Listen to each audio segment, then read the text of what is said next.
Welcome back to Kevin Pollak's Chat Show. I am, as always, Chat Show. How are you? How are things going in your new year? We're recording this on January 31st, the last day of the first month, and we've driven past saying Happy New Year.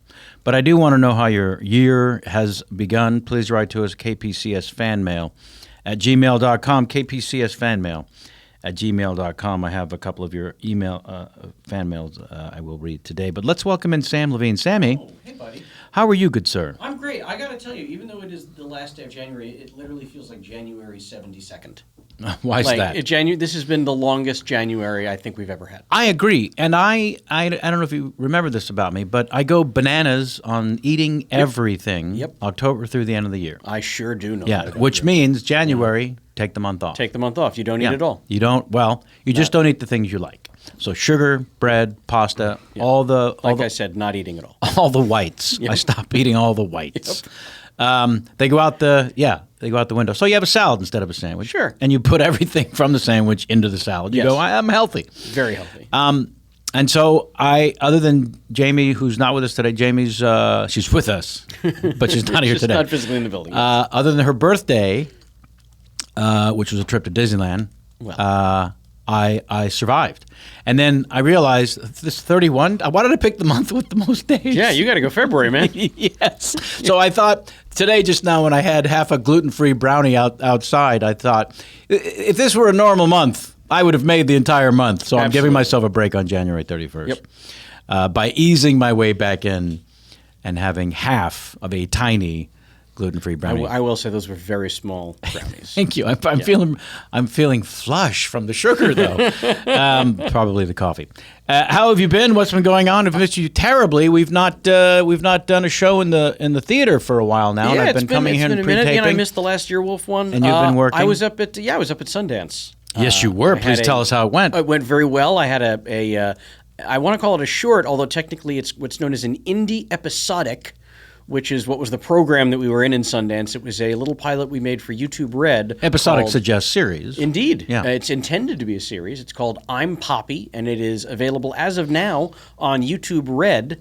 So if you don't have yourself a subscription, it's 30 days for free. Go ahead, sign up. Get yourself a free trial, watch I'm Poppy, and then after you've watched it, I don't care what you do with your subscription. Keep it, cancel it. Just, we want the views, and then let the good people over at YouTube Red know that you like that show so much. It's the only way you'll continue paying for YouTube Red, and they have to make 900 more of them. And that I'm well paid for all of those 900. Yeah. Now, keep in mind, folks, YouTube Red also is one of those places that is offering an opportunity to experiment and grow as funny people, as writers, as performers, as directors. I know Ron Howard has a setup over. There's a lot of people who have a production house within the YouTube Red world who are giving opportunities to young and upcoming, who then hire established people like yourself. Well, you're very sweet to say that, and I guess that's kind of what happened. It wasn't Ron Howard, but I was just giving him as an example. I understand. Is it Clint Howard? Who had the company that you work for? The Poppy people, as I like to call them. Settle down. They were already established on regular YouTube. She has 50 million subscribers. And there you have it. She's a very popular gal. What's her name? Poppy. Yeah, but what's her name? Poppy. No. She's Is that it? Is she like Elvis or Cher? She's like Well, I think Elvis had a last name. No, but no. she's a Madonna. Do you know Cher's last name? Do you know? What is it? Jones. There it is. Cher Jones. Yeah. I thought, honestly, I was very much expecting Greenberg. I really thought she had the nose. She could have been. She could have those curls, man. She could have been a Hebrew. That could easily be Long Island Semitic. Anyway, it's Poppy. Poppy. Sure. It's 50 million. Yes, it's very strange. Did you say subscribers? Yeah, on the YouTubes. 50 million subscribers To her Poppy channel on regular YouTube. So every time she puts up something new, yeah, potentially, 50 million views. I think her average views on one of her videos is like 15 million. Okay. So she's a broadcast network. Essentially, she is, yes. Yeah. There's an extraordinary amount of money to be made I couldn't when you agree are with in you her more. shoes. Yes. No, the people with the cat who does things Yeah. and getting 15 million views, like making tons and tons of millions and millions of dollars Yes. from the YouTube people. Grumpy Cat, she's making the bulk of her money through lawsuits, as it turns out. But but She's if you suing read the other people who claim to have a grumpy cat? If you read the news, well, no, it was a whole licensing thing. I don't want to get into it here. It's pretty boring. But too late. Yeah. All right. Anyway, check out I'm Poppy. Congratulations. Thank you. I'm excited. I'm It's Poppy? very strange. I'm Poppy on Okay. YouTube Red. Please let us know what you thought of I'm Poppy by writing to us at kpcsfanmail@gmail.com. Recent guests, you ask? All right, settle down. David Harbour, if you enjoyed the program Stranger Things, he plays Sheriff Hop. Bryan Cranston. Cranston. Christopher Guest, Lauren Graham, and Ricky Gervais. No big whoop. He was here. You can watch and or listen at kevinpollack.tv or our YouTube channel where we have several less than 50 million subscribers. You could lose a few zeros. Upcoming guests? Sure. Pamela Adlon, Louis Anderson. Today's guest I'm very, very excited about. Before getting to him, I'm going to read one of your emails and also invite you to check out on Amazon The Marvelous Mrs. Maisel, the program that I'm on that somehow won the Golden Globe for Best Comedy. Yeah, very exciting. We go back to work soon in the New York.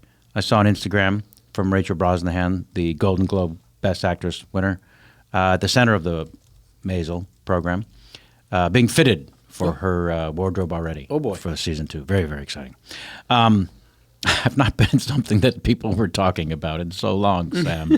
And I realize that when something explodes, it's really a reminder, oh, you've been in a cave, gainfully employed, yet cave-dwelling for a long time. Because no one's reached out like this and said, hey, saw your thing. This fan mail comes to us from Pete. Hello to Sammy and Jamie. Hello. I have 2 questions. Already I'm annoyed by this. Yeah. Didn't say hello to you. He thinks he can get 2 questions in there? What the fuck? And then his questions are scenario options. Okay. You have 2 scripts, Kevin, and you are considering them. One has a great part for you, but the rest of the script is average. Oh. The other is a great script, but your part is underwritten. Which do you choose? Second question. I'm going to bring in our guests for this. This is a question the 3 of us will discuss. Okay. Second question. You can work with a great director, but they have a reputation for being very difficult. Or you can work with a lesser director with a great reputation. Who do you pick? Love the show, Pete. Thank you for that, Pete. That's a great way to introduce our guests so that the 3 of us can discuss those 2 marvelous questions that I don't believe we've discussed these particular topics on this program. Please welcome back to the show, Mr. Tony Hale. Hello. Oh, Tony, so nice to see you again. So nice to see you. Thank you for having me. The last time I saw you was on the evening of the Golden Globes. I just found my signature on this table. Did you? I did. It's so weird. It's right there. I feel like you have to write something next to it. Yeah, some maybe sort I of do. Return. Squared. Squared I don't would even work. think I was in this space last time, so I don't even know why They this moved is the here. table. Somebody's forging my name. Oh, that would be genius. That would be genius. If the people who record in here were at Earwolf today, I want to thank them for their auspices. The people who record on a regular basis just wrote people's names, famous people's names. Yeah. And as a way to say, oh, look what this person was here. With a variety of handwriting. Yeah, Challenging. yes, and different hands. Yeah. Left and right, just to mix it Took up. a lot of work. Ooh, like a Zodiac. Right, indeed. Yeah. Tony, Jamie and I saw you after an after party of the Golden Globes outside Yeah. that San night. Francisco Sketch Fest. And then we said we're going to see you at Sketchfest, and we struggled. Oh, wait. What was the party that I saw you at then? It was an after party at the Golden Globes outside the Beverly Hilton Hotel. Yes. Yeah. And Out on the but sidewalk. then we didn't see each other at the Sketch Fest We tried. because it's organized chaos. But Yes. it's a really fun chaos. You had a great time. I had a great time. What all did you do? I did. Oh, this challenges my memory. I Yeah. did worst chapter ever. Well, you had to write a worst chapter of a book, and I chose to write a self-help book.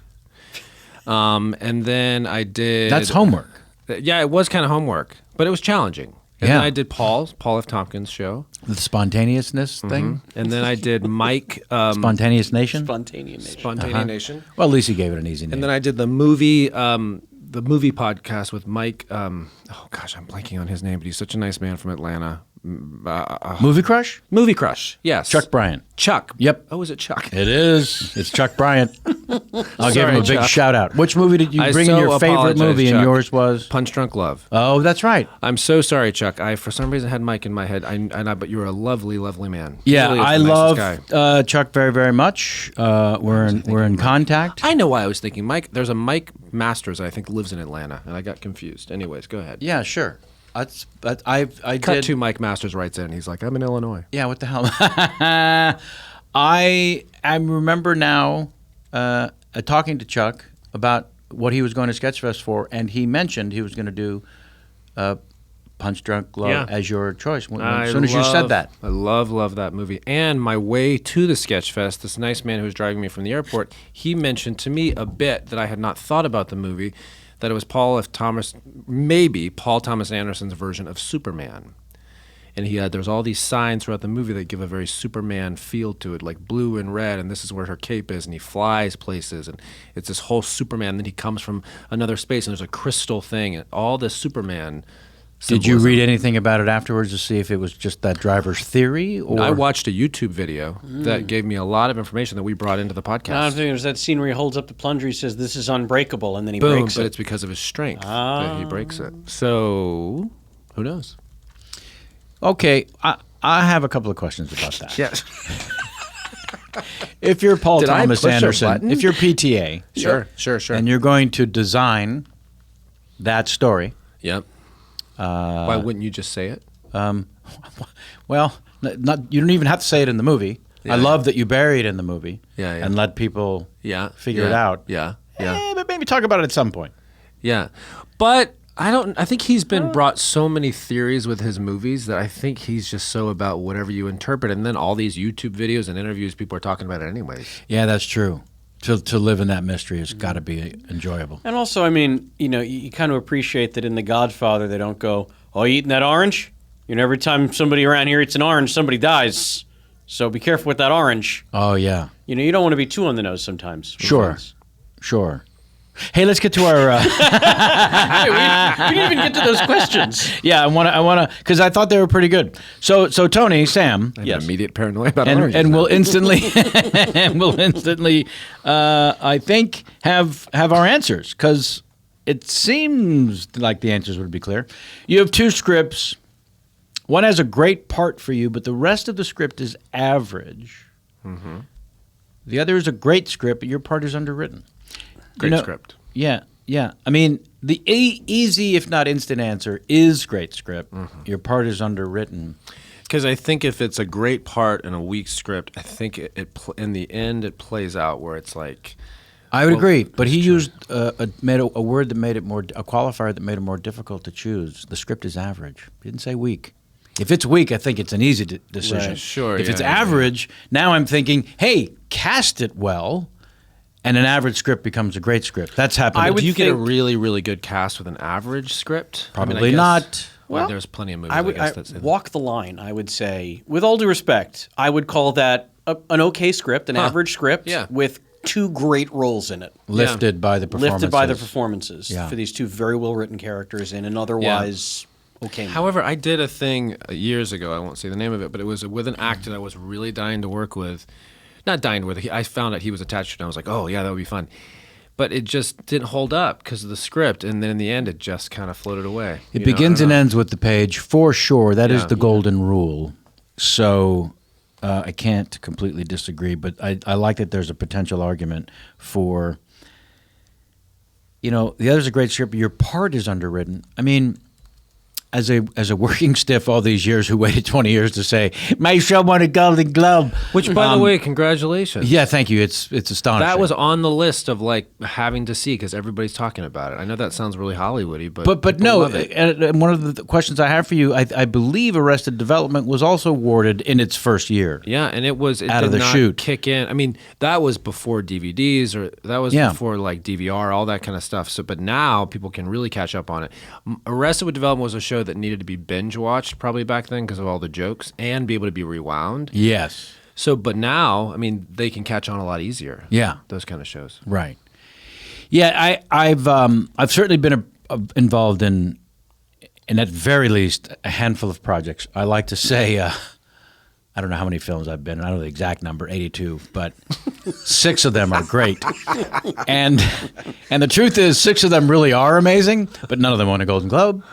I mean, it's kind of a thing. That's a real thing. Yeah. And then you back away from that excitement and go, there are 139 members. You need 40 votes to win. Did you?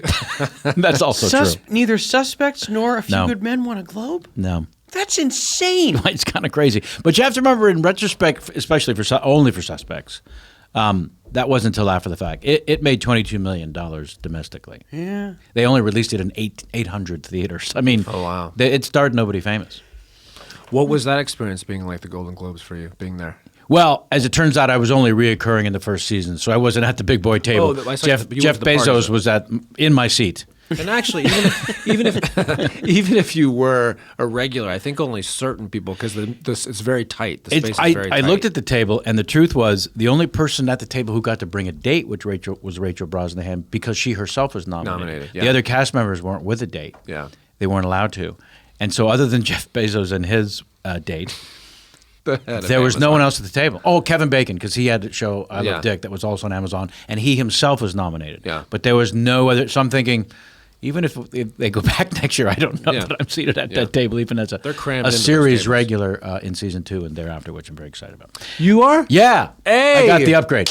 Right before, by the way, Dude. right before the nomination. That's so great. It's kind of crazy. Ugh. Also, I love that. Yeah. Are you shooting in New York? Yeah. Yeah. So you're gonna do this in? Well, we'll talk about that. this is gonna travel around. Oh, good.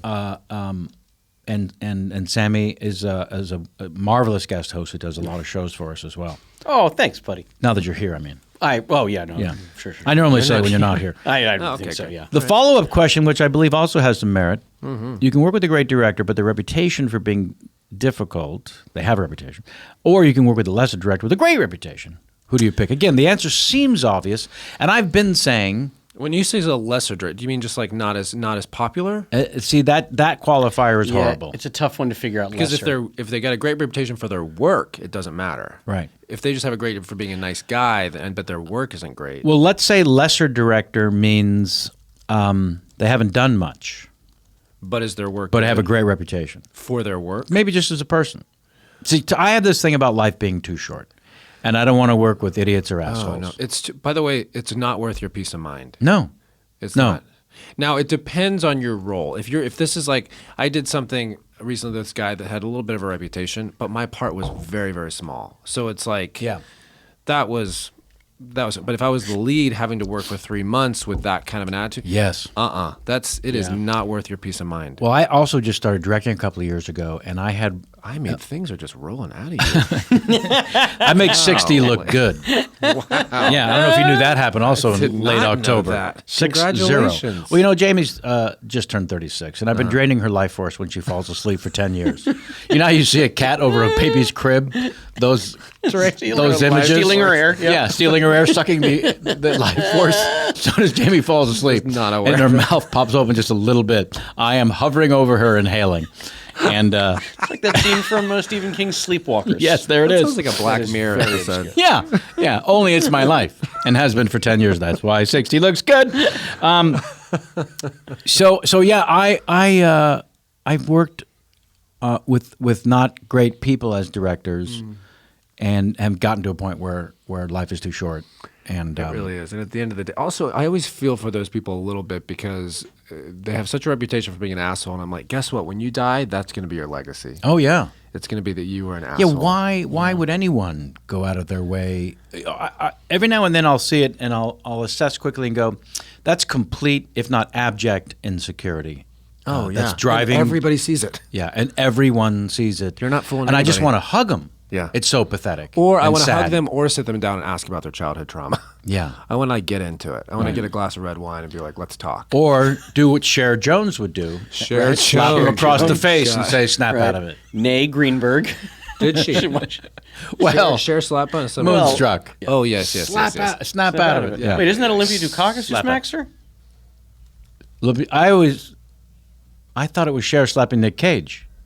and saying snap out of it. Do you know what? I haven't seen the movie. Write to one us at time. kpcsfanmail@gmail.com, or we could look it up on our phones. Every time I see Cher now, I'm going to think Cher Jones. I really am. Because it sounds like Star Jones a little bit. But also, I'm going to make it even more difficult for you. There's a brilliant actress. Wait, what is her real name? Cherry Jones. What? Yeah. What is Cher's real last name, though? Is it Jones? No. What is her That was real completely last name? fabricated. What is her real last name? Well, it became Bono. Sure. Cher Bono. What's her maiden name? Her maiden name. Sam, give us her maiden name. if you can. First, yes, it appears that it is Cher who smacks Nicolas Cage. So well done. I have to see that movie. And I have again, to see that And movie. her real name, oh boy, It's not even Cher. it's Sherilyn Sarkisian. Wow. I would have stuck with the Good original. call, Cher. You know, because when Cher came up, also it was the '60s, so I'm sure there was Right. someone even before Sonny Bono. Her who full said, real name at one point was Sherilyn Sarkisian LaPierre Bono. LaPierre. Yeah. Cher Sarkisian. What is that origin, I wonder? Is that Sarkisian? I'd have to look that one She up. could have been the original Kardashian. She could have been. It's in that. Tony, Yeah. you're in a new movie that's about to drop called The 1517 to Yeah. Paris, directed by Clint Eastwood. I Yeah. don't know if you know that or not. Well, it wouldn't be surprised if I didn't. I'm a very small part. Okay. And That's also, an example of a small part working with a great director. yes. It was a Clint Eastwood. A great director yeah. indeed. So let's talk, if we may. We've had a couple people on Yeah. that have worked with him. Yeah. In fact, technically your co-star, Jenna Fisher.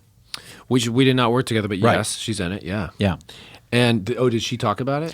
Yeah, just in terms of his... He doesn't say action. Did she talk about that? Keep talking. She. He doesn't say, or he didn't say it when he was doing it with me, or I was that checked out from. I don't just know what being the there. hell I'm going to do with this Tony Hale guy. I feel like But I I should didn't just not hear say an action. or a cut. And So but which I mean, because this is I think it is such a polite. how do you know when to start? You just kind of go. Does he say go ahead? Like I'm sure I you've worked think with it Ken was Kwapis, like- right? In TV? Probably, yeah. Ken Kwapis is a huge TV director. He does not say action or cut. He It's just so says go funny 'cause ahead. and this is obviously different than Clint. He creates a very family. Everybody's very kind, and I think maybe my theory maybe he doesn't like to add these things to it because it maybe makes it more mechanical. I don't know, but it didn't take long to get used to it. We just kind of stopped. I think he might have said all right, but it wasn't like cut. Was there even okay, well, let's try this. Was there even Yeah, that? oh, I mean, totally. how Oh, do very you much. know when to begin? He's very active too. He walked behind the camera that was shooting it, and While you're shooting. while I'm shooting, in and yeah. out of your eye line. We weren't there very long. Clearly never worked with Christian Bale. Oh man, but who's also a very nice guy. Yep. I've never, he was just really, really great. I mean, there's that moment where you're turned and you hear somebody go, "Hey," and you turn around, and you're like, "Oh, hi, Clint Eastwood." keep talking. So there's a lot of those moments, Right. but it was great. Was there a rehearsal? I was literally a little bit, but I'm like a gym teacher. It's very, very small, and it was but it was really surreal. Right. And are the rumors or stories of often one take and you got it, let's go, let's move on? Yeah, I was there maybe 3 hours.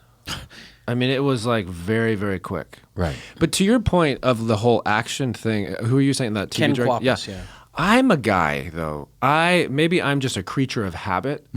I like those here. Even if somebody's rehearsing a scene for it, I like to hear an action. It's like sure. it's that kind of like before you run on a start line. It's like I want to hear go. Something just to kind of. It feels a little unstructured for me. However, he was so nice, Clint, that I was just kind of like, yeah, I'll do whatever you want to do. But I like that kind of those parameters. Yeah. I'm a fan too. I feel like the only way you'd want to drop those is if you were working with an actor who insisted upon living that character. Yeah. And being so method. It's like, don't say action and cut. I'm not Yeah. on a movie set. this is my life, Yeah. And honestly, he probably knows a lot of those. He's probably worked with a lot of those people, so maybe he got very used to not doing it. Me as a comic, I don't work with a lot of method actors. I've had also directors say, you rehearse it once or twice before you're going to run it for the cameras, so you have the rhythms down, and then they'll just say, "Okay, whenever you're ready," as opposed to "Start now, whenever you're ready." So then the actors can kind of whoever has the first line. And I like it. What I like about that is it's somebody saying whenever you're ready. It's like, that's its own parameter. Right. Yeah, it is. I don't want to jump the gun. I don't, just give me, I'll take my time, but just give me a time that's like whenever you're ready. I like that. And nowadays you can certainly get away with that more so than when they used to shoot everything on film. Oh, because if they say whenever you're ready and rolling whenever you're ready, if there's a producer sitting there every second where you're not acting in front of that camera, now that producer is growing older by the, they're dying slowly. They're like, oh my God, that film is so expensive. Why aren't they acting? Why? Thankfully, that's more and more a thing of yesteryear. Yeah, it really but there are still absolutely filmmakers who insist on using film. I have Oscar picks later in our notes, but let's jump to it. Speaking of the look of film, did you see Shape of Water? No. Oh my! I've heard it's beautiful. So Jamie insisted we see it at the theater instead of looking at the screener, even though we have a beautiful television. It is beautiful. Sometimes we'll just watch Sometimes we'll just look at the TV. Yeah, we have a beautiful child television. No, sometimes I'll say, "Do you want to watch the TV?" And she'll say yes, and we'll sit on the couch and we'll just look at the television. That's how beautiful it is, Tony. Yeah, it's curved. Yeah, sure. Yeah. Not a bad seat in the room. No, not at all. No. So I was very grateful that you forced us to go to the theater because I don't think there is any television that can capture the colors that are in this film. The greens and blues are redonkulous. And I am of mind that he will win Best Director. I don't think they're going to give him Best Picture. But let's go around now, and I'm going to ask you who you think will win. I don't know. And who you think should win. Sam? Okay, well, I like you're starting with me. I'm going to take a very controversial stance and say I am really not blown away by any of this year's Best Picture nominees. Okay. Some of them are very good films, but I don't know that I would call any of them a great film that we'll be talking about 20 years from now. Right. But I will say that in the acting categories, while he is simply magnificent, as he always is, Gary Oldman is finally going to win an Academy Award. And here's the craziest thing about Oldman. You think about the decades of incredible performances he has been putting out there. How about this every is time? only his second Academy Award nomination ever, and his first was only a few years ago for Tinker Tailor Soldier Spy. Now, that's ridiculous. I thought he would have been nominated for Best Supporting from State of Grace. Sure, State of Grace, or so many. Sid and Nancy, or Drag. There's any number of movies. He's one of our greater actors. He truly is of any generation, and he is. I would put all my money on him. And I will say this for snubs. Michael Stuhlbarg for Call Me By Your Name. Not a huge role, but so memorable. He's so great in it. What is he playing, though? He's the Chalamet's father. Very tough, as usual, Yeah. Category, Best Supporting Actor. It's always tough. Or but, actress. This year, in fact. Yeah. It's going to be, I think, another Raquel, type. Sam Rockwell. I'd say Sammy's the favorite. 3 I think he's Billboards due. people really liking. I am not. seen that either. I am not in love with that film. You're not on board? No, it's got some problems that I can't overlook. Yeah. can And always you've not spend- seen it, Tony. No, I'm going to I assume. haven't seen it. I've seen Get Out. Have you? Yeah. And Okay, I really appreciated the surprise. Yeah. And I appreciated the humor, obviously because of Jordan. Yeah. Directing it, but I just really, and that's really the only thing I've seen. Now, let me preface this by saying, Please do. I'm curious what the hell your problem is. okay. I know. I saw Get Out. On a plane, Best way.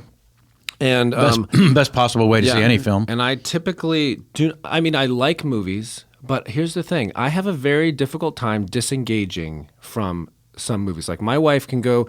Let's take horror movies for example. People can go to these movies and be like, "Oh, that was fun." I walk away and I'm like, "Someone's after me," and I need to protect myself. And Do you feel that way when you see a comedy? Somebody's after me? Well, I will say The Office. I had a very hard time watching The Office because it made me super uncomfortable, and I was just like, sometimes these things produce an anxiety in me that Sure. I'm just like, I don't want to sit in a room and watch this because it affects me. Right. It's like, and it's sad. And many times I'm like, things are like, oh my God, like The Room. Do you remember that? Not The Room of the guy, the disaster artist, so but the other Room. one. Room, Yeah. where the girl and her son are Oh, Brie sure. Larson. never going to see that. Right. That sounds awful. Right. Like, it's just so, because in my head I think there are stories like this. Yes. And of course I kind of like that they're, bringing that story to life, but it's like, oh my God. Not for me. This stuff is going on in the world. I can watch CNN and be just as depressed. Right. I just don't, it's not something that, it's hard for me. Now, however, over Christmas we went to see The Greatest Showman with my family. Was that a world you Had felt comfortable a in? blast.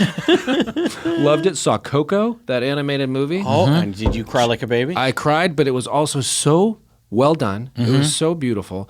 But I just like uplifting, and I like uplifting from. I just like the whole thing is fun. Like, Yes. I really do. I like comedy. I like the new show Schitt's Creek. Have you guys seen Schitt's Creek? Absolutely. Mhm. So funny. Yeah. I like some really. My daughter and I watch Project Runway a lot. That's good. I don't know. If it's too heavy, I'm not. Breaking Bad. It's too hard for me. Yeah. It's like it's just too intense. Right. Anyways, Is there anything? that's my story. Is there any thing you're watching now, other than the ones you mentioned, like all the various things available Amazing on Race. Netflix? and- Amazing Race we like. So you're just going to stick with the networks, the broadcast Yeah, networks. but we watch The Crown. I love The Crown. I really, really love The Crown. I just read the next season, whole new cast, because they're going to age Yeah. everyone. Yeah. Yeah. I Which love was The always the Crown. plan, apparently.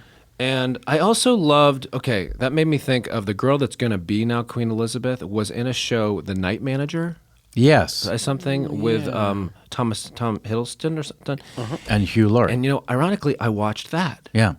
And that's a heavy show. It is. I would think you'd be disturbed by Yes, that. but you know why I could watch it? Please tell is me. because I've been working with Hugh Laurie on Veep for And a you know while. how funny he is. And he's very funny, but there's something about having just worked with him. You know the person. I know the person. I also like the fact that this guy's getting into the bad guy. I don't know. I know the whole time I'm like, it's not Hugh. It's not Yeah. you. I just. So you would help disengage. yourself through it with these Yeah. thoughts. So that's Yes, the yes. solution: is you can only watch scary movies with actors you've previously worked with. Recently.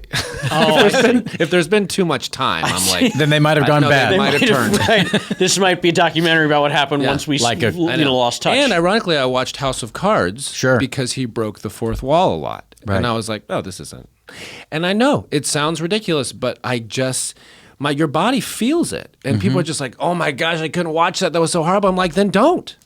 Don't sit through Paranormal Activity because that shit can happen. Why would do you it. put yourself through that? That's right. That's right. Anyway, I'm serious. It's just some of these things are like, yeah, guess what, guys? Someone could be in your basement and Right. take you out. Yeah, Why do you want to sit through that? I love and walk that? podcasts, and I started listening to, I think it's called My Favorite Murder, and it's two. You need to lie down. I just can't. My hands just immediately started sweating.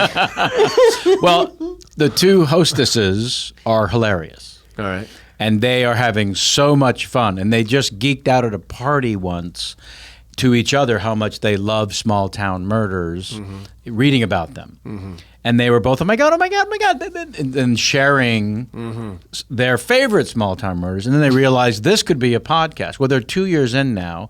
They've done shows all over the world, and people love listening to these two gals. So what do? Do they just say how ridiculous something is? Well, or? they are like you, skeeved out by the highly horrors sensitive. and highly sensitive, Yeah. but also able to laugh at the absurdities because, like criminals, ultimately are idiots. Most of the bad people who do bad things are also stupid. Yeah. And so there's a lot of qualifiers of we don't mean any disrespect to the families, like Sure, they'd be sure, listening sure. to that podcast. Sure. But here's how stupid these How people are. this is how this went down. Yeah. What's the new one? Mindhunters or something? I like saw that and Yeah, loved my it. wife watches that. Yeah. And she says you can't come near here. No, This is but the how- marvelous Mrs. Maisel makes you feel good. Wait a second. That's why this came up. Because I was talking to somebody, I don't know who it was, and I was saying, there's not a lot of stuff I can watch. Literally, my hands are sweating talking about that Yeah, murder stuff. But it's like there's not a lot of stuff I can watch. There's so much going on in the world. There's so much fear. Why would Yeah. you sit there and watch fear and be afraid? Right. And they brought up your show, and they said this is a show that's really fun. It looks beautiful. The wardrobe. She's 1958 1950s period. would be a Yeah. stand-up comic. Yeah. And I was like, So all right, why let have me you try it. resisted, do you I know, think? because I have just got to get my shit together. Okay, cool. I'll send you a link. Oh, please.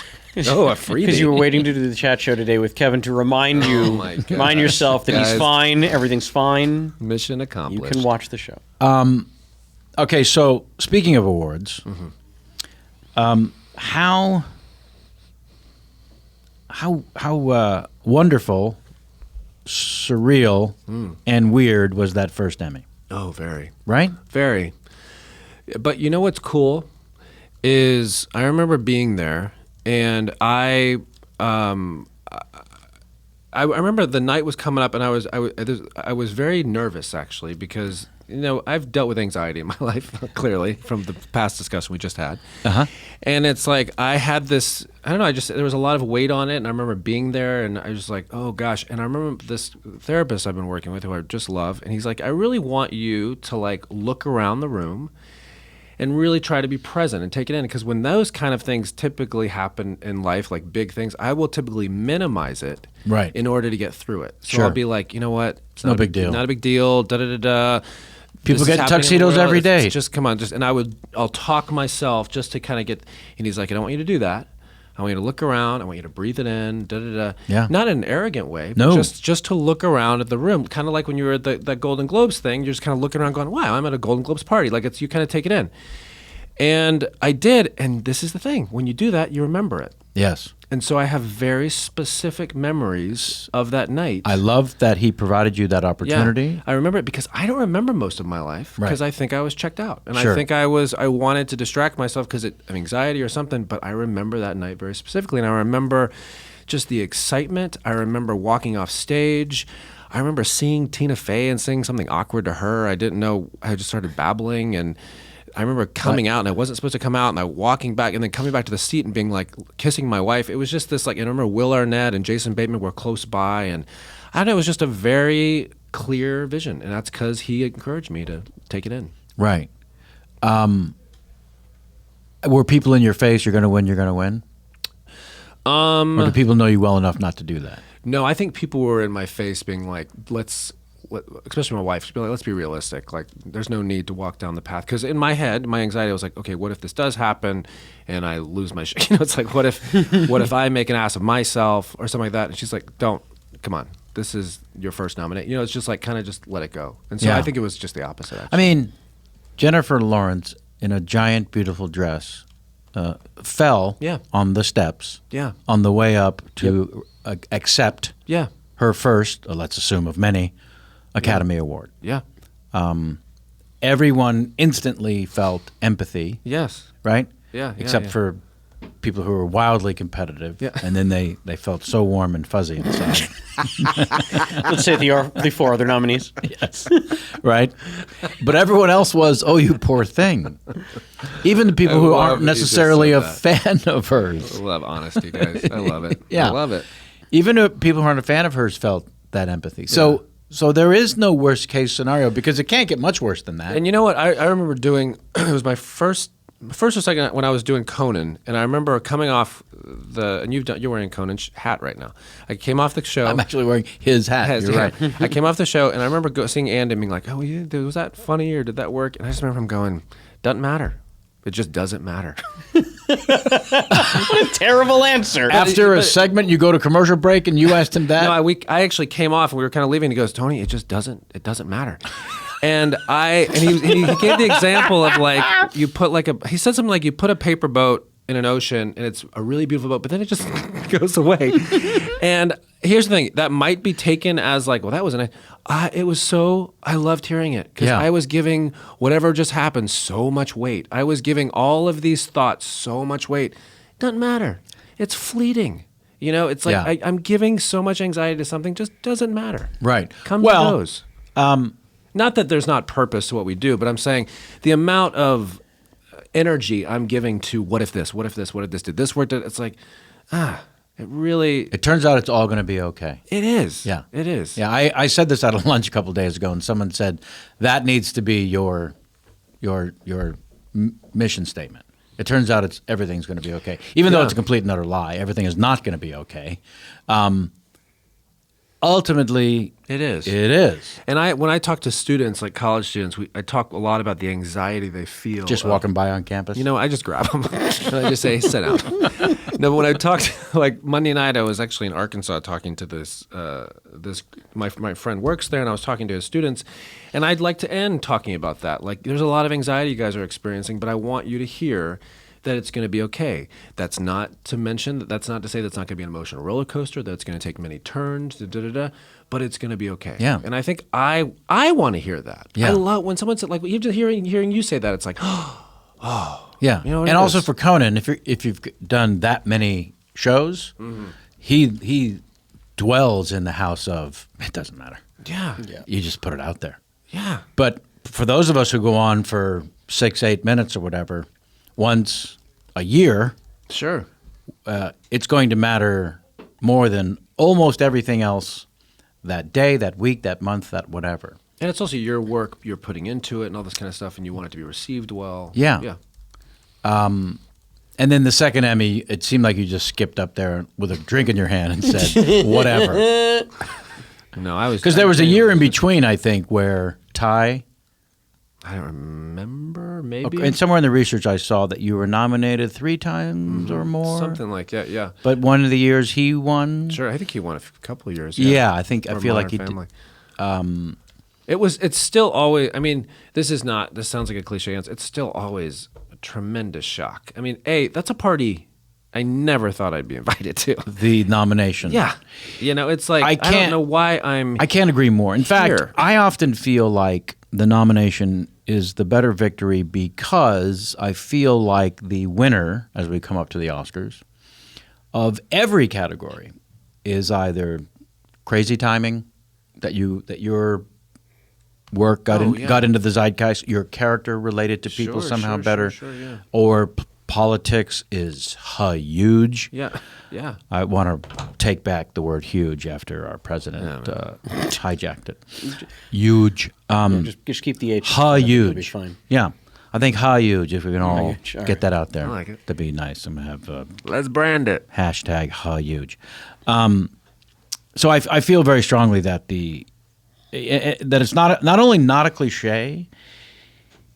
To be nominated means, and now 460 scripted shows. I think we're at, and maybe with U2 Red, we've dipped into 600. Sure. To break through Yeah. over 400 options to the top 5 is crazy town, Yeah, it is crazy. right? And then actors per each one of those 460 shows times 4, 5 at least. I mean, I'm running the numbers here, people. But you- to get into the top 5 is insanity. But you also go even, and this isn't, again, minimizing. This is just the truth. You go bigger and you say, to be on a show, to be working on a show Right, the people are talking about. that people are talking about, but just to be like, Yes. to be on a gig that To be gainfully employed? Yeah, it's like Yeah. I'm just so grateful to be working. Right. I mean, there was years in New York. It was just like trying to find a gig, and to like, I don't know. I'm still amazed that I make a living off of this. Well, let's talk a little bit about your first film while living in New York, having moved there from, I believe, graduating college in Alabama. Yeah, You decided to give it a try in New York. I went back to Florida for a year, and then I moved. Yeah, then I went to New York. Yeah. I wasn't going to mention the year in Florida. I felt like it was. Sure. It's No, we can. Hey, listen, Florida gets a bad rap. I like Florida Sure, because I like them all, absolutely. and I like That it's the nation's sinkholes. wang, I think. Mm-hmm. Yeah, It is it's the the nation's nation's way. wang. Yeah. I have never heard that, but I can see the visual. Were you, in fact, wise guy driver in a film called Raging Hormones? This has come up so many times. No, What? but this is a story behind that. Yeah. I was in Whole. I was in Whole. People Foods. see that and they want I it to know. be true. I know. I was in Whole Foods here, and this guy, nice man, came up to me, put his business card in front of my face, and goes, and it said Tony Hale, and I was like, and I looked at him, and he goes, "That's my name." I'm the guy on IMDb that did Raging Hormones. There's a Tony Hale, and now he's a personal trainer here in LA, and he's the one who did Raging Hormones, and people think it's me. But I met the other Tony Hale. That is spectacular. Wow. Yeah. I'm going to need photographic evidence. If you could find Actually, him. I can bring. He wrote a book something about like. Oh, Did you just check your pockets for his card? No, I was looking for my phone. Tony, we have a new segment on the Yes. show we did not have when you were here in the past. I'd like to Can't wait. introduce it now with a sound. There's a graphic. It's a great visual that no one will get this time. But there's a sound bite, I believe, for famous questions. Okay, famous questions, Tony. Oh, I These see what are just happened. questions Got it. that were written by famous people to you. To me. Yeah, because they are friends or former co-stars Okay. that I reached out to and asked if they That's would very- write okay. a question to you. You like The questions themselves are not famous. Yes, the person who played the janitor in. This first question Yes. is From we've Raging been Hormones. doing this for a couple Tony of Hale, the fitness trainer. That's right. We've been doing this for a couple of years now. This may be my favorite. Oh boy. Yeah, I'm sorry to give anything that qualifier, but Tony, Can I guess who it's from? Yep. Oh, okay. Oh, I You're love going to games. guess. That is one thing. I might not watch a lot of movies, but I do love games. Games. Yeah. I love them. I need to sit you down and have you watch a movie called Games. Oh, Nope. okay. Tony asked this person, what's your relationship to gifting suites? Right? Okay. Lit up like a Christmas tree. I'm going to ladies and gentlemen. predict you instantly know who it is. Is it Jessica St. Clair? Is it Lennon Parham? Is it? I should stop you because it's going to get embarrassing. Okay, now. okay. But can I answer my question? Yep. Okay. Please. Here's the thing. It'd be very funny We were if I recent- posed the question and then did not allow you to answer. We were recently. We? Sorry. Us, before we went on air. The three we of were- us. Yeah. We were recently talking about what's called the love languages. Yes. When there are 5 love languages, there's acts of service, affection, what is it? Quality time, words, and gift giving. Okay? And you typically give love the way you like to receive love. I am very words. I like to encourage people. Words are very important to me. And so, anyways. Like when you put that out to Kim Yeah, when you Cattrall. put that out I there, I feel don't- bad that I'm going to be staring at you. Sure, yeah. You were putting positive words out. Right. But words are very important to me. And in this town, words aren't necessarily that important. People throw stuff out, and it's like, whoa, careful with your words. Even though it's very interesting because they spend a lot of time with words on their scripts, they don't pay as much attention with words coming out of their mouth. Right. Anyways, side note. But words are very important to me. Also, but you typically have 2, and the other is gift giving. Mm-hmm. I love to give. I just like giving gifts. I think it's really, really fun. So when somebody gives me a gift, I'm like, whoa, easy. Now, in this town, sometimes there are very weird things where they will have these events where they kind of want people to try out your products, and they have what's called a gifting suite, and you're able to go get the product, and they want a picture or something. I walk into these rooms, and I just feel loved. It's just like a big hug. And I just will, it's hard for me not to take 5 of everything, which sounds Which like a is hoarder. what they want. I happen to know a little bit behind the scenes from one of those trips at Sundance where I always feel guilty taking too much, or they have to over encourage me. Please, it means so. Finally, someone had to just stop me and go, Yeah. Kevin, we came here with a truck full of these things, and if we don't give all of them away, we have to bring them back. We don't want to. We really want to unload all of this shit. Wow. And I'm thinking, it's not shit. You've got So sad you computers told here. me that. Yeah. Yeah. Was it Matt Walsh? Yes. Okay. Was Matt Walsh. Okay. Were you Okay. recently at Gifting Suites with Matt? No, but we talked a lot about it on the show.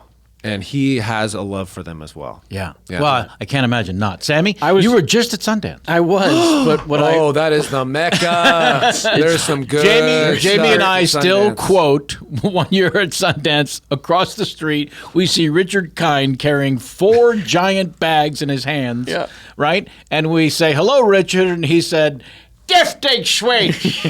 It's so excessive, but it's some good stuff. there's some at very good Sundance. stuff, and I will say this though: not all gifting suites are created equal. No, they are So- not. No, they're not. and That's a so good point. When You have to be selective. a lot of these gifting Yeah, the suites, Black and Decker gifting suite, not the same Right. as the Porsche. a lot of these gifting suite. suites will take place in LA in the days and weeks leading up to major awards Yes, ceremonies yes, because yes. mostly a lot of them are giving away like makeup and jewelry and Yes. dresses, and they want the starlets Yeah. to wear them on the red carpet. Yeah. And so those are the ones where, if you're a man and you show up and you're like, I'm not very interested in, earrings, and you round the corner, they're like, we're giving away these iPads. You're like, and tell me more. Yeah. And so I imagine you get invited to a lot of those. Well, I do, but let me ask you this: did you go into any suites at Sundance that you were impressive? You don't have to give brands, but it's like, was there anything, or you heard about where you're like, I heard about this one that was pretty rocking? I passed through one and picked up a couple of jackets. Yep. Yeah. Get good jackets at Sundance. Yeah, of course. It's pretty cold up there. Yeah, yeah. And it is. boots. Good boots. walking around I boots. picked up 3 jackets and 2 scarves and some gloves. There was a Black & Decker gifting house. Oh, did you go one as well? year at Sundance? Oh, yes. 5 or 6 years ago. Yeah. And I thought, I wasn't thinking what I needed from Black & Decker. Let's see what's happening in here. Yeah. And I walked in. I'm not a handyman. I don't build things. Sure. And I walked in. And they said, "Yeah, but do you have, just a little hand power drill that you keep around the house in case you need to?"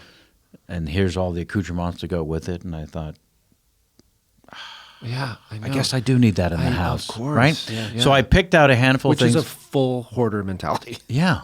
Yeah. And for the first time and only time, it never came. Because we got to ship all the Black & Decker things. You're not going to put that in your luggage. Right. Yeah. It never came. Were you thinking about it, or did you forget about it? It got me looking forward to it arriving. Yeah. But not so much that I would follow up and call them and say, "Hey, where's my stuff?" That's where we differ. Because it was free. Yes. And I felt guilty saying, "Hey, where's my stuff?" Yeah. I don't say, "Hey, where's my stuff?" But I say, "Hey, I happen to." I don't know if if there was an address issue. Maybe I'm starting to think I is gave the you the wrong worst. address. It's the worst. Wow. That's what I It's- should have it's done. Joy. It You know what gives me joy. I did get that was unusually heavy and bulky, and I can't believe I carried back, was a mag light. One of them giant mag light flashlights, the real heavy ones, the big ones. Yeah. Yeah. But it feels substantial. And Oh, it feels it's like something that is a yeah. substantial flashlight that I'm now proud to have. You want to come by the house? I think we have a raccoon.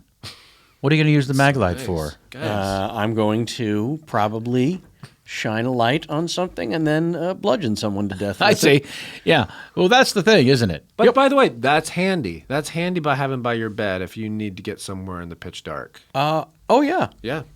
And if somebody tries to attack and you. it's mostly for protection. I'm not at this point. It's not unwielding. You made it sound unwielding. It is a little. I mean, I see it as almost a third of your height. if not more. Okay, good. Yeah. Okay, good. Let's talk about those early auditions in New York. I know you blocked out a lot of things. Sure, I did, unfortunately. But I'm always interested in sort of origin stories, but also for people who have succeeded to the point of there's a couple of Emmys lying around. You're on one of the most talked about shows that I guess we'll get to. But studied theater in New York at Barrow Group. Barrow Group, yeah. Barrow Group. Anne Hathaway, same time or different time? Different time. Different time.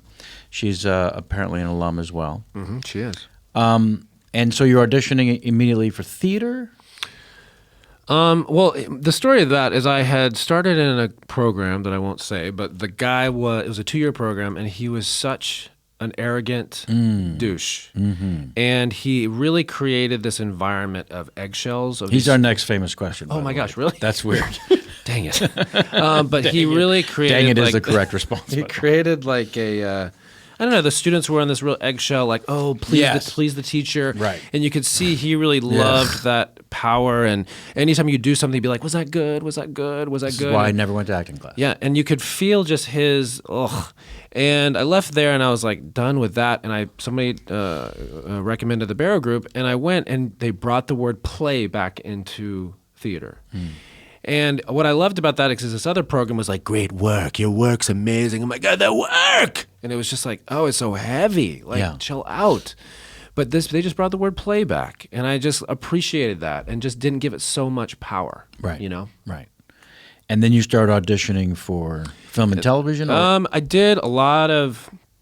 Oh man, I did a lot of weird things in New York. My very first show in New York was Shakespeare in the Parking Lot, where we did Keep Taming of the talking. Shrew in a Parking Lot in the East Village. Which parking lot? On Ludlow. Sure. And Correct. I was Grumio in Taming of the Shrew. And anyway, so that was kind of the first thing, and then I started cater waiting, all these random jobs, and then I went to this thing called Actors Connection. Do you guys remember it? Keep talking. You pay like $30 to meet agents. Wow. And I was like, you know what? I'll give it a try. And I did it like 5 or 6 times. And the 6th time, this lady, Linda McIntosh, called me in because she felt like I looked like a David Schwimmer type. And Which was a thing at that which point. was a thing at the time. Let's not forget. And started sending me out. And I kind of became the guy that wasn't all there. Like the kind of commercial, like kind of dumb looking, wide-eyed. He's not all there. And I just started kind of booking commercials. And was doing theater, like off Broadway stuff, way In off. parking lots, apparently. In parking lots. And then, yeah, so that was kind of, but it took me 7 years to find a TV and film agent. I could not get somebody to represent me for TV and film. This is why I ask, because I need people to know, while in the middle of that time in their lives, that struggle that you just described, 7 years. I mean, I came here 7 or to 8 Los years, actually, Angeles. I must have gone on hundreds of auditions. Oh, yeah. Absolutely hundreds. But I'm very thankful for that journey. I mean, it was really hard. That's where I learned how to act and how to break down a scene. No Yeah. question about it. But also how to persevere. Right. How my support system was so How valuable. to not take it personally. Yeah, when which you is don't still get very chosen. hard. Yeah. But also to allow myself to feel it, but not just kind of move on. Right. But I, so I found that commercial agent, started going out for commercials, but I had a really hard time finding an agent because people just saw me as a commercial actor. Right. And then this manager started working with me, and that's where the audition for Arrested Development came from. You ready for your next famous question? Please. This is from Neil Patrick Harris. Oh, what a nice man. Are you related to host and television personality Joel McHale? First of all, I want to say thank you to Neil for asking that questions. I'm not related to him, nor Nathan Hale. Huh. Wait, what about Alan Hale? Not Alan Hale. Oh, No, I love that the Mick. You know what? Maybe Mick Hale. Maybe I'm related to Joel McHale. Good job, NPH. Follow-up question from NPH. Literally written down as NPH. Yep. What are your thoughts on the whole MeToo conversation? Me Too conversation. He's stirring it up here with a question. I think we all say this. Well, not all say this, I guess. We have heard stories for so long. Not for so long, but I remember being in Baltimore shooting Veep and hearing stories from another show. And it was just pained you. Yeah. But there was nobody vocalized them. Right. And just that coming to light and being able to be talked about, I love. Yeah. I really love. Yeah. Because it's just I just think about, just awful. But those gymnasts who were in the case with the doctor and stuff, I mean, the pain that they have experienced, knowing this man is still out there working. Right. With what he put them through, to be able to finally have a day where they can come forward and say, this is this. The burden that's released off their shoulders and the freedom they're experiencing is like, but there's also part of it, I think of that guy and I think, what happened to you, man? Yeah. Like that to like. Well, they're evil people and they do evil things, and crimes against humanity should absolutely be outed at every opportunity, for sure. I'm a little concerned about the chasm between federal crimes and misdemeanors. Like some people are just pervy and they don't physically attack or really get into anyone. Like the difference between a peeping Tom and someone who actually breaks in and physically harms someone.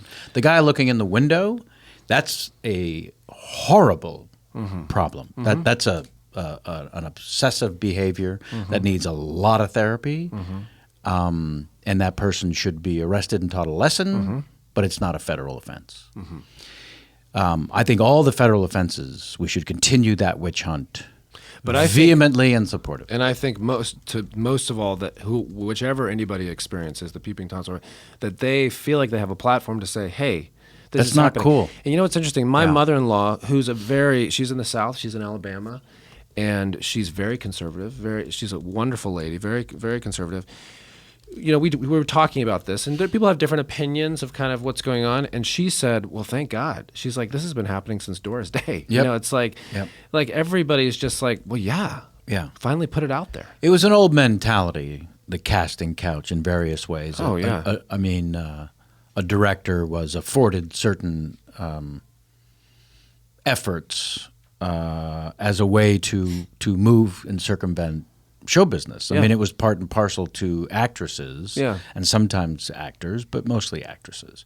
And I guess a lot of us thought we'd evolved through that. So it's great to hear that there's some still really bad people out there who think it's still okay to do these horrible things. And it also opens the people out there that get so drunk on power to think that they can manipulate somebody. I love if this shines any light on saying, hey, that person that you want to manipulate, that's a human being who has a whole story, and you're using it as an object to get something for yourself. Like, let's shed some light. Let's just bring some awareness to that, hopefully in that moment, to make you say, not a good idea. Yeah. And follow-up in the same sort of tone of loving and understanding from Rob Corddry. Oh, sweet Rob Corddry. His first question, where is the sex amazing and anything goes? What? Yeah. Where is the sex amazing and anything goes? It seems like it's referring to something that once was said because it's in quotation. Where's the sex amazing and anything goes? We'll come back to that one. From your mutual friend Gar. Oh. Question for Tony. Yeah. Gar is the batting stance guy. Who's marginally famous for being batting stance guy. Yeah, he's the batting. He is a savant when it comes to batting stances throughout history. What does that mean? Meaning, if you name any baseball player in history, he will give you their batting stance. Wow. And he has a YouTube channel, but it's like he is unbelievable. Holy crap. Yeah, and he's a really, really good guy, too. Find a niche, people. If you've learned nothing else from today's program. Yeah, find a niche. Find a niche. I'm requesting Kevin Euclid and Moises Alou. Okay. I'm going to put that out there. Yes. I thought you were talking about a niche, and I was like, wow, I'm trying hard to track this. Gar, a couple questions. His first one is it true your wife won an Emmy before you? She did. She won for makeup when we were living in New York. She was a makeup artist on Saturday Night Live, and she also did work on All My Children, and we did a special effects episode for like a Halloween episode they did, and that happened to be the episode that won the Emmy, and she got an Emmy. That's fantastic. She's a very talented woman. Were you in a New York City improv comedy troupe with Jim Gaffigan's wife and the Burger King King? I sure was. And it was... That was such a beautifully worded question. It really was. It was. I love that he knows these answers and he's putting it out there. Yes. Yes, it's called King Baby, and Jeannie Noth was in it. Her name was Noth at the time, and it's now Jeannie Gaffigan. And Todd Wilkerson, who played the Burger King guy, and Susan Isaacs. What do you mean he played the Burger King? He was with the big head, the Burger King guy. So we don't know that it's him. But you can tell when he's in the suit. If you know his work, if you know his I can see Todd. physicality. He's a really funny dude. Yeah. And I can see it. I feel like that's the kind of thing, if you were like a New York actor and you had a real shady agent, the agent might literally put on your resume the Burger King King. Mm-hmm. There's like 40 actors walking around New York all claiming they were the king. Right. But someone who worked with him and knows his physicality and She's good. Yeah, but you didn't read that resume. You weren't in that room trying to get that Honda spot. You don't know. Yeah. I see impropriety. any interest in writing and directing? Yeah. I know you've produced, so what? I have. Well, there's something happening now. I can't talk about it, but it's going to come. Well, I did a children's book, which I think I might have mentioned last time. We talked about it, yeah. About this little chicken who's always looking to his next thing and missing where he is, because that was my story. And this bee travels around with him. It's like, you got to just be, man. Well, something's happening with that. Tell me the name of that.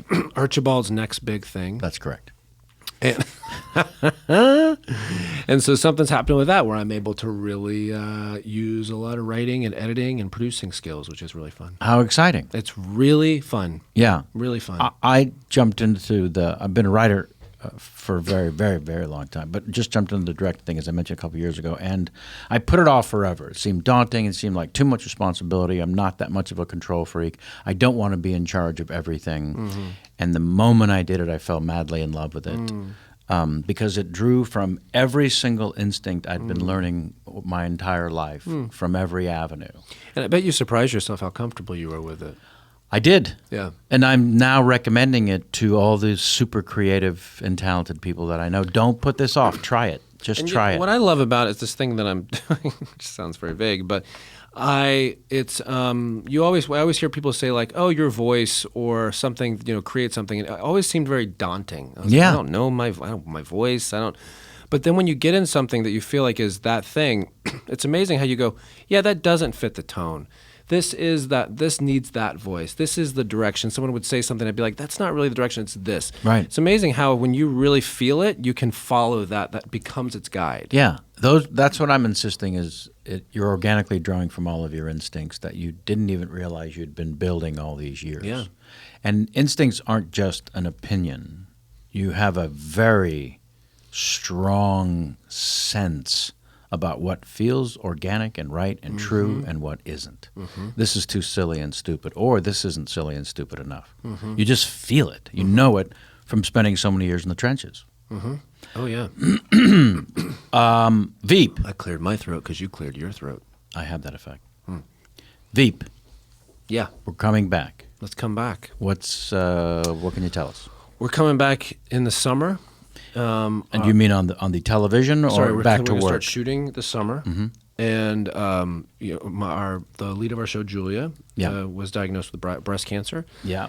And very public, and yeah. people are sending more love and strength than I think we've seen in a long time. And she's doing fantastic. You can report that she's doing fantastic. Oh, yeah, she's doing fantastic. And, so we're going to we've set a date for summer to come back, and just so that she can walk through this journey that she's going on, and then we can kind of get back to work. Yeah. Pretty damn exciting. I love those people. Sure. And I mean, we were talking earlier about kind of working with directors and working. It's like when you find people, I'm sure on your current show, where there's a sense of it's a team and you believe in it, and it's also relationships, and we're on this planet for a very short period of time, but these are quality relationships. Right. That means so much more than whatever something becomes or something like that. So I'm so grateful to be working with these people. Yeah. Yeah. I'm excited about that. I miss the community. Yeah. Well, that was the thing when watching the show that became so enjoyable. Watching a true ensemble click in front of you, even where their characters are diametrically opposed in most situations. Like every character on the show seems to have their own agenda, right? Which is true in most walks of life. That certain people in most situations want to accomplish something to their benefit or to their design or to their hopes or desires. These people in Washington, D.C., kissing cousins to show business, I would always suggest, have very specific agendas. Yeah. And they're just spinning it to get more power and to knock people down to get ahead and all that stuff. It's just like high school. Stay as close to the popular person as you can and feed off them. And your character certainly It's stuck to her. Mm-hmm. Yeah. Is it the pilot fish that swims up and hangs out with the giant whale or something? Oh, I haven't heard that. Right. What is the smaller, tiny fish that? Minnow? Nope. It's not a game, Tony. There's an answer. You know what I mean? Gee. Minnow. I just want to throw out a small fish. I have a question for you. Please. That's a segment on the show. It's called Ask Kevin. We'll begin now. I love, as a person who has, well, both of you, people who have experienced the business for many years and experienced life.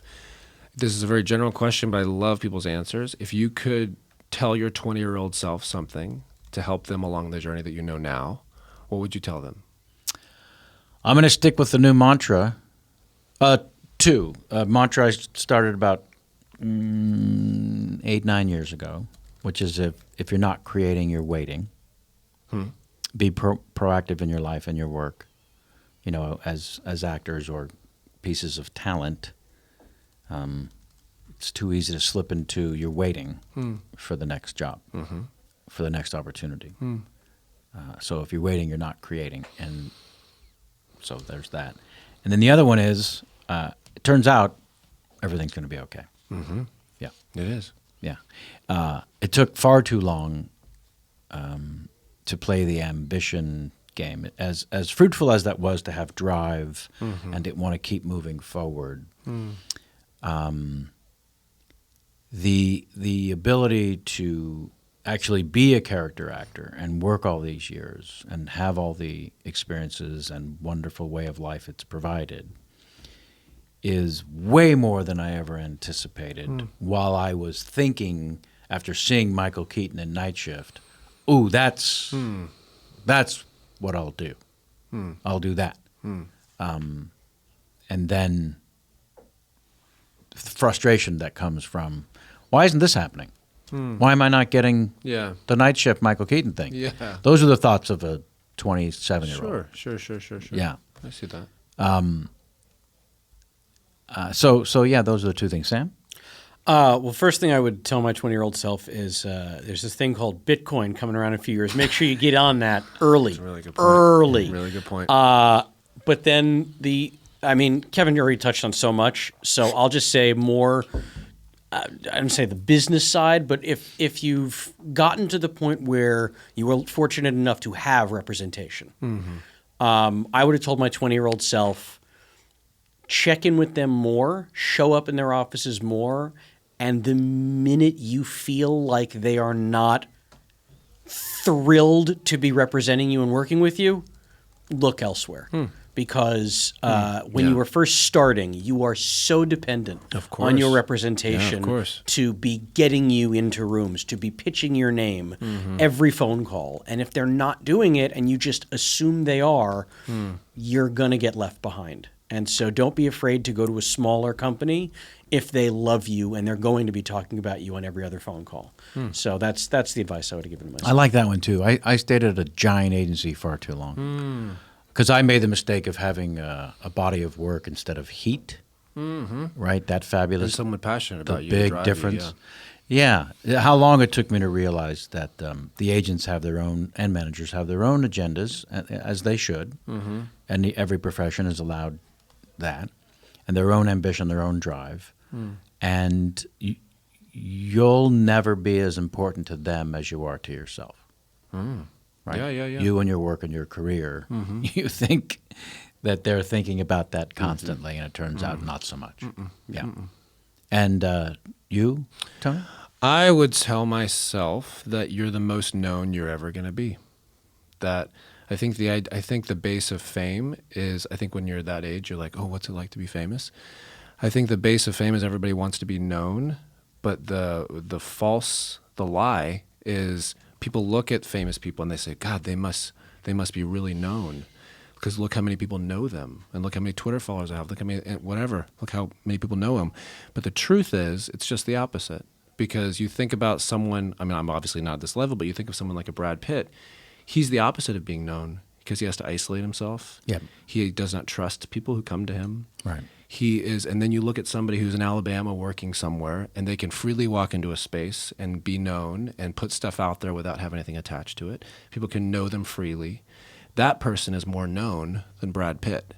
So at my 20-year-old self, I'm the most known I'm ever going to need. I don't have to get anywhere to be more known. Right.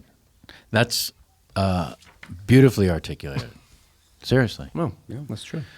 Ever go to a Bricky's for Crab while in Baltimore? Famous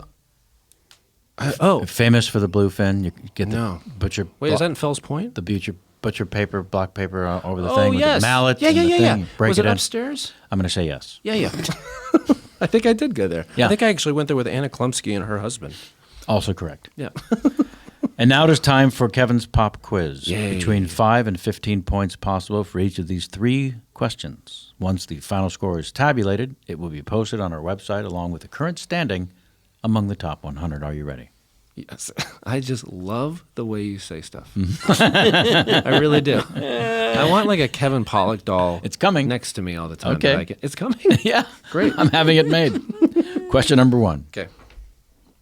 Sammy Davis Jr. Oh, man. Or Ann B. Davis. And what am I answering? That's it. Oh, that's it. Just the like between those two. I'd say Sammy Davis. That's correct. Number 2. Oh my gosh, this gives me joy. I love it. Number 2. You ready? Yes. Carl Weathers or the weather in Carlsbad. Oh, I'm going to say Carl Weathers because That he is was correct. he He was arrested, also. and he was so Also great. correct. So good on that. Oh my God! And your third and final question. You're Okay. doing so well. Thank you. You ready? I can't wait. Keith? Urban. Yes. Oh, Incorrect. Sorry. oh yeah, no, that's a miss. Keith. No, that was No, it. only one guess was possible. I'm so Only one sorry. guess. I'm so sorry. wow. And by the way, I was going to laugh so hard if every one of them was correct, and there was just no reason for it. yeah. Well, I love it so much. I just can't allow Keith Urban to be correct answer. No, it's Seems like a nice guy. what makes me laugh so hard. Unfortunately, I'm saying this out loud. Is the first two are this or that, and the fully last overshared. one is just Keith. That's But here's and then people offer up a last name to Keith. Often, Often, capable of. Yep. But here's what the listeners I want to appreciate. Please. It's not just in what the words on those page. It's the out. way Kevin Pollak is saying them, and that is the skill that he And brings the to look the in his table. eye. And the look Yeah. in his Says eyes. it, yeah. That is the talent. oh bless you, and your family, which I will now let you get back to. Thank you so much for coming and spending some time with us. Thank you for having me. You have a travel mug version of the chat show. I'm not even laughing the way you're chat show saying logo. that. Yeah, give it a gander. Can I see it? Can I Please. open it? I'm Yeah. going to describe it to the audience. Please do. Oh. Available It's- on the website. It seems like it has a pleather front Correct. or leather. Another correct answer. with a nice white stitch, and it says Kevin Pollak's Chat Show. And Sure. Sam's name is It's written on Do the not bottom. Made in microwave. Sam Levine's basement. It's on the inside of the box. Oh, okay, great. Sam's name's on the inside of the box. So weird because that's the part that's recycled. But It's a travel mug. Oh, there's oh no, it's China. Oh, those are the ones we had. You know what? I just didn't have enough time. Okay, got it. Yeah. Thank you very much. They were just as a disclaimer. They were not made by 14-year-olds. That's right. 6-year-olds. That's correct, Sam. Yeah. Yeah. The 14, they want things. see. Those guys are running the company at that point. That's right. And on that racist note, let's try so very hard to ask forgiveness. You are forgiven. Yeah, thank you. We're all a work in progress. There you go. Let that be it. Let that. Sam, anything to add? Final. Yes. Please. I have one thing to add. Please. So the Super Bowl's coming up. Yeah. And What is that? as you know, I do not follow football much. No, but I do follow enough to know that But you seem like a sports guy because you threw out those baseball players that you wanted that batting stance. I am a baseball fan, not a sports okay. fan. Baseball per se. particular fanatic. Yeah. Got it. So it's the New England Patriots and the Philadelphia Eagles, and it's my understanding. That's correct. It's my understanding that these are two of the least liked teams by the Really? fans of almost any other team. Like in those divisions, and you say, "Oh, who's your least favorite team?" Before you can finish the question, people say, "Oh, I hate the Eagles. I hate the Patriots." So it seems like when people have asked me who I'm rooting for, evidently, I think a lot of people would be really happy if it were a Black Sunday type situation with Bruce Dern in the Goodyear blimp trying to murder everyone at the Super Bowl. It seems very dark. And none of the players super dark. and none of the players survived. there's a lot of ways for that to go. Yeah, there really were, That and wish. I took the darkest path. You know why? I wanted to give our guest chills as he left. You got him. My hands are sweating. Congratulations. Mission accomplished. So enjoy the Super Bowl, Yeah, weirdos. This alienation brought to you by Crest. I'm so curious though why those teams are hated. Well, the Patriots have won too much. They win and they cheat, and then the Eagles are hated because they are And apparently how would cheating be defined in that world? Deflategate is probably the football. There was a whole There's a thing. whole yeah, thing, yeah, and yeah. listening to on the headsets, and then Oh, I don't yeah. I don't know why people hate the Eagles so much. I think it's because, and this is just I'm just throwing it out Yeah, there. throw it out. Get dark. Just don't say the get any people of darker. Philadelphia are horrible. No, not the people of Philadelphia, just the fans who show up to the stadium, who have to interact with fans of who are maybe rooting for the opposing team, and those interactions are apparently wildly unpleasant. Wow. Whereas, in other stadiums, maybe it's like, oh, hey, all right, you guys are here, whatever, just, don't get in our faces. But in Philadelphia, if you're there rooting for anyone who is not the Eagles, you're going to be in a lot of trouble. Brett, any last thoughts or questions? No last thoughts. Well, wait. Okay. We've reached the halfway point. Where did he come from? So scared. I just brought, for the listeners gosh. of enjoying the theater of mind, Brett was in my pocket this entire time. Oh, my God. And I just brought him out. What a tiny fella. Huge fan of Veep, by the way. Oh, thank you. That's very nice. Do you have a Veep related question? You're allowed only 3. Oh, jeez. I like the color of your mug, and that's actual thanks. mug, not face. But Yeah. I like your color of your face as well. More theater of the mind stuff. Yeah. That's right. Veep-related question. I didn't mean to put you on the yeah. spot, Brett. You Brett, don't thank have you to- for you don't have to engineering the answer that. show today. We appreciate very welcome. all that you do, We really except do. your ability to ask questions. Yeah. You're not like an Eagles fan. Do you right? prefer Jessica or Lennon? Oh, fine. my. That's like choosing between Yeah, children. that's a Sophie's choice. That is a A terrible Sophie's question. choice. Well, Jessica was my girlfriend on Veep, and Lennon was on this past Arrested Development, I think. Oh, I don't remember, but I love them both. She was Excellent the job, best. Brett, because you did allow me to not forget. Actually, I did forget, but you reminded me. Arrested Development, the next season has been shot. Yeah, we just finished. Oh, wow. And it is, we have any idea when it will drop on the Netflix? They say they say 2018, which, by the way, Is this year. Netflix is right across the street. It certainly is. It's just staring at you guys in that big old building. Now everyone knows where Earwolf is. Just find the Netflix Okay. building. Seriously. Yeah. You're smack in front. I think just 2000 this year sometime. You know, I get all my news off the internet. I really don't know. I feel like it's for you. It's a need to care situation. Sure. Yeah. But I mean, I do care. I think I've been here long enough that I can think one thing and it changes on a dime. So I kind of don't give it much power. The good news is you've wrapped the next season. Mm-hmm. Are you allowed to say whether it will continue like the last season in the sense that It's not individual stories? It's going to be more us together. Oh, you got the groups. band back together. Yeah. Oh, boy. So that's really, really fun. I mean, as fans, we I all can't say my assume. girlfriend. It's the trial of Liza Minnelli. It Because is. there was a murder. That's my right. girlfriend Liza Minnelli got murdered, Right. and that was very difficult. So we're going to see some I follow up love to me that. some Liza. Sure. There's going to be I some got follow to up kiss to that. me some Liza in seasons past. Hello. Yes. Are you allowed to say what that is like? Amazing. Just a second. Yep, She that's was- also She correct. was lovely, and she would also tell us stories, but they never came from a place of arrogance. It was always like, listen to my life. Yeah. She was raised on the MGM lot. Right. She loved her mama. Mm-hmm. She told us stories of like her and Vivian Leigh and Judy Garland in London, and you're just like, don't ever stop talking. Yeah. She would sit in her director's chair like she was about to jump out in the cabaret. She just had this like stance. Amazing Yeah, she was- energy. It's just great, Yeah. and kind. Because I didn't know what I was gonna. You don't know what you're gonna get when you meet those people. Those kind of icons. Lovely, lovely. That's great to hear. Yeah. Yeah, fans of the show, it seemed like the first season, you've only done one season on Netflix, is that right? Yeah. Yeah.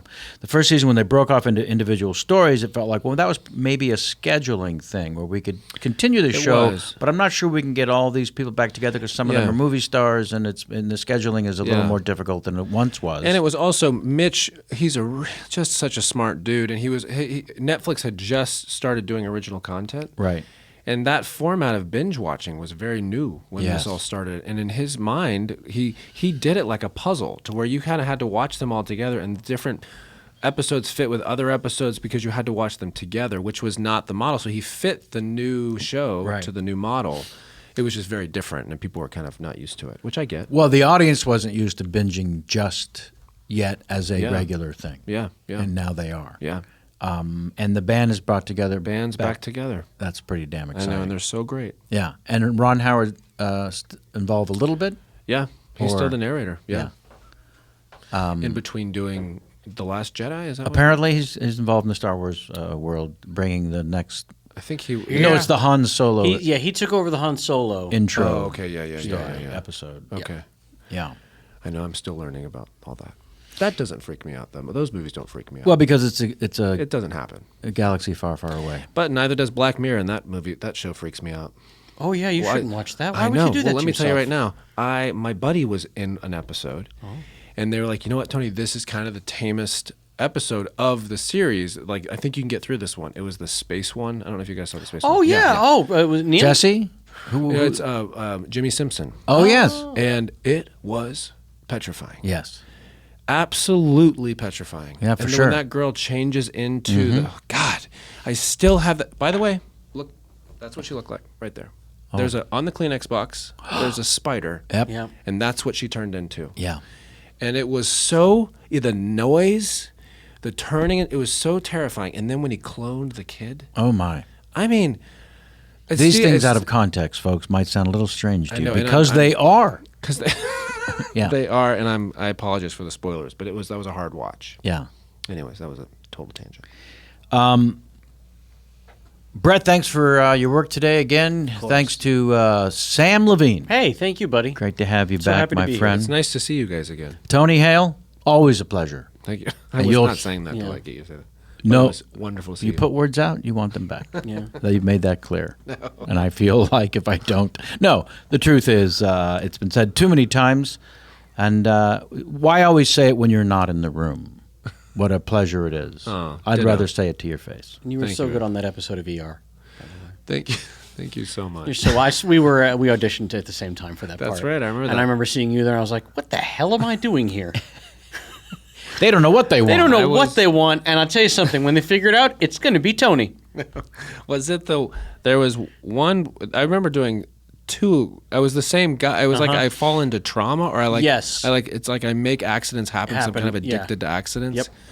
Gosh, time flies. That's been a while. That was in between. That was just after the first 3 seasons of Arrested, but before yeah. Veep. Yeah. Veep. Veep is, and I didn't say this before, my favorite half hour on television. Oh my on gosh. the Kevin. hundreds now of scripted half-hour comedy television programs apparently that are out in the world, it is far and away my favorite. Thank you So for thank saying you, that. and please never stop. Wow. Agreed.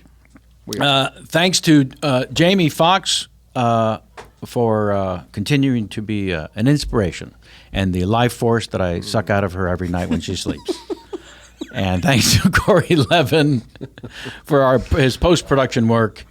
That's our show for this week. Until next time, and as always, get out of my face.